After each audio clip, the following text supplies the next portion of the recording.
Hopefully this works all right. I'm still getting used to the screen record on this new device.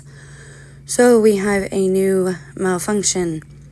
I will include a link to a couple of videos so you can check it out. I tried to find one where I could screen record any captions, but the captions didn't come through. So I'm going to tell you what I think is being said.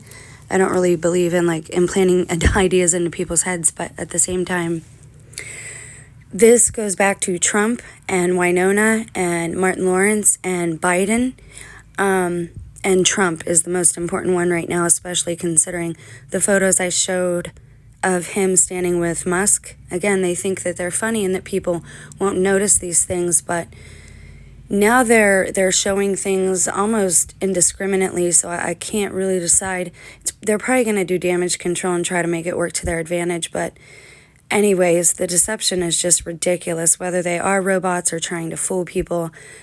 I kind of go with, you know what I go with. Go back to the other videos and check them out. Winona was behaving very oddly. They didn't try to explain any of that. They've not tried to explain anything with Biden. And I feel like they're just trolling Christians a lot right now with the Nephilim stuff. And, just remember not to have any fear and to pray. But the deception is what's just disgusting. It's nothing in the world seems real anymore. So in this clip, you see the guy waving his hand in front of the guy, and the announcer's still carrying on. It must be break, so people are getting their snacks and sitting down and not really paying attention to ringside, I wouldn't think.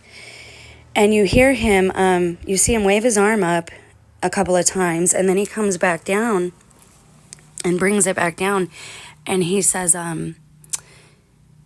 hey, where's the button? Where's the button? And another guy comes over, reaches behind his neck, and he says, I can't find the button. And then you see this woman come, who's basically the handler.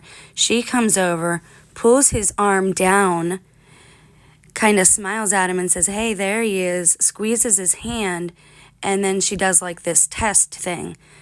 Almost the exact same thing we saw in the still images of Trump with the female in front of him. The women are the techs. That's why they are in all of these scenarios. But yeah, it's really just nasty, and I don't know what to think anymore. You see, that's where she's kind of testing him, and she raises her hand or waves her hand up. That's something else I'm going to talk about is the interview that Jordan Peterson just did. But that is for the next video. I hope you guys are well. Stay blessed. Pray.